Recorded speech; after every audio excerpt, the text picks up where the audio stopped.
가축들은 우리 문명과 일상생활에서 빼놓을 수 없는 요소입니다. 인류는 개와 함께 사냥을 하며 지구상 곳곳으로 퍼져나가 정착할 수 있었고, 매일같이 알을 낳는 닭을 기르면서 안정적으로 단백질을 섭취할 수 있게 됐어요. 소의 힘을 빌려서 밭을 갈고 곡식을 빻기도 하였으며, 양의 털을 깎아 따뜻한 옷을 지어 입을 수도 있었고요. 그러면 인간의 문명과 역사에 가장 역동적인 흔적을 남긴 가축은 과연 무엇일까요?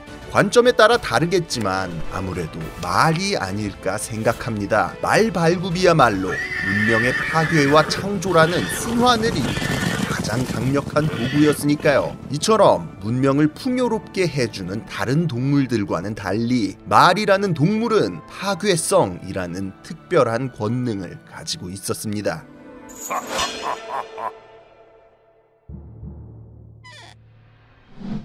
우리가 흔히 동물의 발이라고 하면 젤리 또는 발굽을 생각하죠. 말의 발은 대표적인 발굽형으로, 그런 발굽형 중에서도 가장 극단적인 형태예요. 우리가 발바닥이라고 생각하는 부분은 사실 사람으로 치면 발톱, 그리고 발이라고 생각하는 부분은 사실 발가락인데요. 말 같은 경우에는 다른 모든 발가락들이 퇴화하고 중지만 굵어진 오로지 마른 땅을 달리기에 최적화된 생물입니다. 말의 조상은 지금으로부터 약 6천만 년 전에 살던 휘라코테리움이라는 생물입니다. 휘라코테리움은 원래 숲속에서 작은 식물의 잎이나 열매를 뜯어먹던 조그만 생물로 북아메리카에서 주로 분포했고 또 거기서 진화해 왔는데요. 약 3천만 년 동안 후손들이 갈라져 나오며 덩치가 조금씩 커지고 발가락은 점점 퇴화하여 중지가 대부분의 역할을 하기 시작했죠. 약 450만 년 전에 팔뚝만 해진 중지만 남은 에쿠우스가 등장하면서 우리가 아는 오늘날의 말과 동물들을 구성하게 됩니다. 에쿠우스들은 다양하게 분화하여 90만 년 전에는 구대륙으로 이주해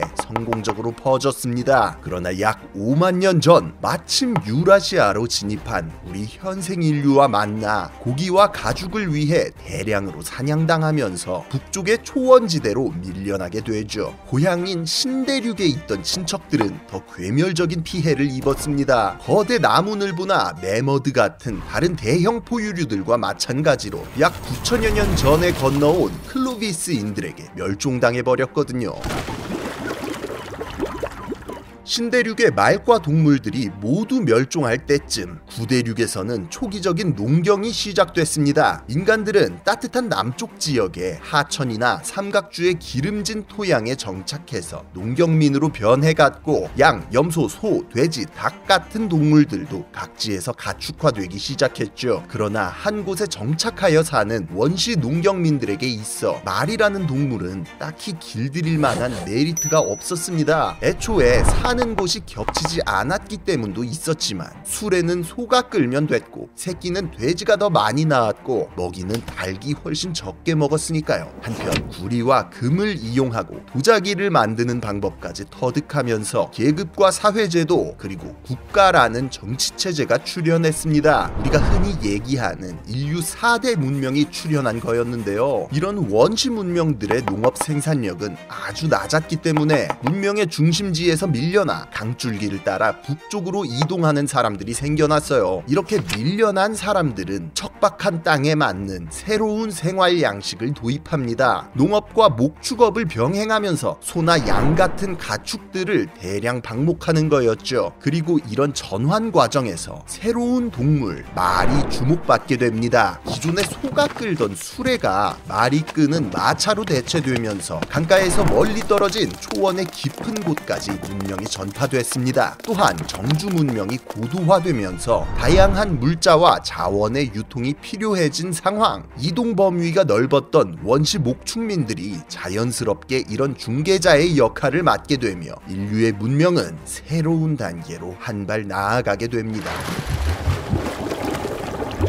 말이 끄는 이동수단은 당연하게도 전쟁에 활용되기 시작합니다. 더욱 가볍고 튼튼한 전투용 마차, 즉 전차가 발명되면서 목축민들은 평화로운 중개자에서 약탈자로 변신했어요. 충격과 공포를 받은 정주 문명들도 말과 마차, 전차를 도입하고 말은 순식간에 인류의 가장 중요한 전략 자원으로 그 위상이 떡상했죠. 그러는 한편 목축민들은 철기와 곡궁 같은 새로운 전투 기술을 도입하면서 문명의 중심지까지 치고 들어갈 수 있게 됐습니다. 인도와 페르시아 그리고 유럽인들의 조상도 이런 고대 전차 민족으로 기원전 2000년경 전까지 활발히 퍼져나가 세계 각지의 농업지대로 침투했고 유럽부터 중국까지 전 세계의 철기 보급을 촉진했어요. 그리고 초원에 남겨진 목축민들은 또 다른 생활 양식을 고안해냅니다. 멍에와 안장이 발명되면서 이제는 사람이 직접 말의 등에 타고 다니는 게 대세가 됐어요. 1인 1말의 시대가 열리고 전근대 시대 최강의 병종인 기병이 탄생했습니다. 구성원들 모두가 말을 탄 전사가 되면서 이제 농업은 그냥 포기하는 방향으로 갔죠. 정해진 근거지 없이 초원 한복판을 돌아다니는 유목민이 된 건데요. 조립식 천막 같은 우리가 아는 유목민의 전형적인 생활 양식도 이때쯤 자리 잡았고 탄성이 다른 여러 재료들을 조합해 복합궁을 만들기 시작하면서 전후좌우 사방으로 무빙샷을 하며 달릴 수 있게 됐어요. 유목민들은 초원을 이동하다가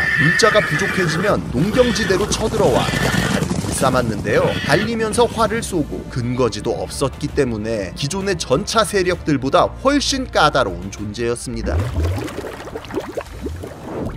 기원전 1000년을 지나면서부터 여러 정주 문명들의 기록에 스키타이나 오손족 같은 유목 세력에 대한 이야기가 나오기 시작합니다. 중앙아시아와 이란 고원에는 기마 민족들이 침투해 메디아 같은 군사 국가를 세워서 말의 품종을 개량하고 기마병을 육성하기까지 했어요. 그리고 기원전 550년에 마찬가지로 기마 민족 출신이었던 파르스인들이 아케메네스 왕조를 세우면서 역사상 최초의 제국인 페르시아가 등장합니다. 기병을 적극적으로 활용한 페르시아는 이집트부터 그리스, 중앙아시아까지 전 세계를 정복하며 화폐제도와 포장도로 같은 세계 제국의 틀을 제시했어요. 이제 말과 기병은 정주 문명에게도 필수적인 요소가 됐습니다. 아케메네스 왕조를 멸망시킨 알렉산드로스 제국이나 춘추 전국 시대를 통일한 진나라 역시도 기병을 앞세워 패자로 군림했습니다. 그리고 이를 이어받은 로마와 한나라 역시도 제국 내의 교통과 무역, 장거리 원정을 위해서 말을 아주 중요한 전략 자원으로 관리하고 기병을 육성했죠. 그리고 이 시기 유라시아 초원의 동쪽에서 최초의 유목 제국이 등장합니다. 바로 흉노. 흉노는 실크로드를 지배하면서 한나라를 지독하게 괴롭혔는데요. 전한의 무제가 강력한 기병 부대로 맞불을 놓으면서 끝내 멸망했지만 초원지대 서쪽으로 달아나 명맥을 이어갔습니다. 그리고 300여 년 뒤 지구의 기온이 전체적으로 하락하면서 전 지구적인 추위와 기근이 일어나기 시작했습니다. 이 때문에 유목 세력은 본격적으로 정주 문명의 영역으로 침범해 들어왔는데요. 스키타이의 잔존 세력과 융합한 흉노족이 훈족이라는 이름으로 유럽에 나타나서 게르만족의 대이동과 서로마의 멸망을 불러오면서 중세시대가 열렸고 중국에서는 북방 유목민들이 만리장성 이남까지 밀고 들어와 5호 16국 시대가 열렸습니다. 거기다 남쪽의 아라비아에서는 이슬람교가 탄생해서 말과 낙타의 혼성 기병으로 북아프리카와 페르시아까지 막대한 영역을 정복했죠. 말의 파괴력이 전 세계를 뒤흔들고 고대 세계를 끝장내버린 겁니다.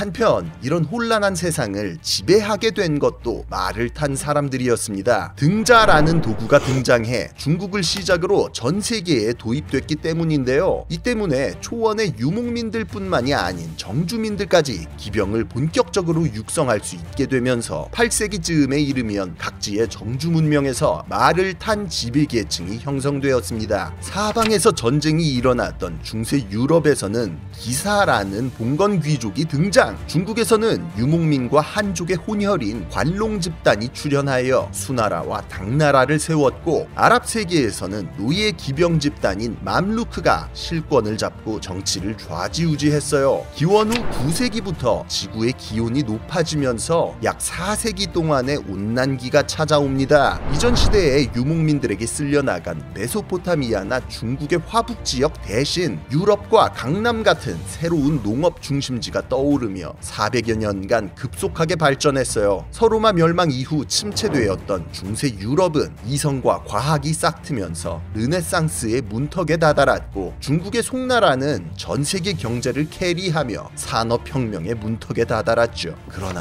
긴 여름이 끝나가면서 그간 무르익은 문명의 과실들을 수확할 시간이 다가왔습니다. 몽골 제국이 등장하여 중앙아시아와 러시아, 중국을 차례로 무너뜨렸어요. 몽골의 군대는 기마 전술의 모든 것을 집대성한 말 그대로 지옥의 군대였습니다. 불과 100여 년 동안 세계의 인구, 문화, 농업 생산력은 괴멸적으로 떡락해버렸죠. 문명의 중심지들은 이렇게 수차례에 걸친 유목민들의 침략으로 황폐화됐습니다.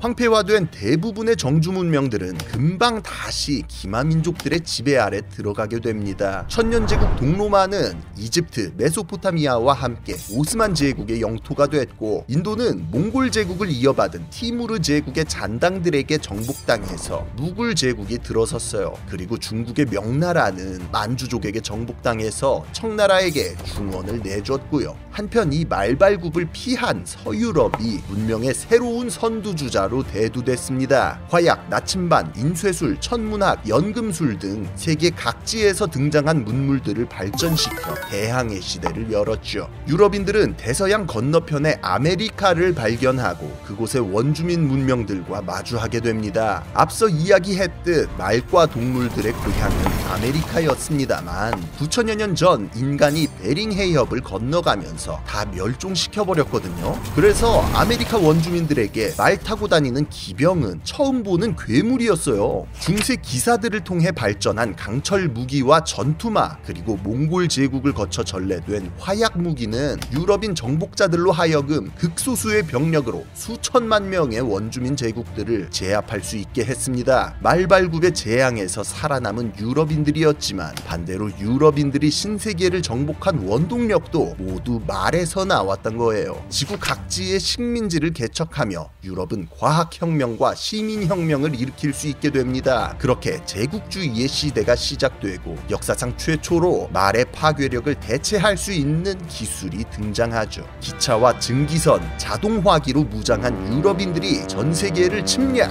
기마민족들이 세운 정복 왕조들을 해체시키면서 마침내 말이 지배하는 세상은 막을 내리게 됩니다.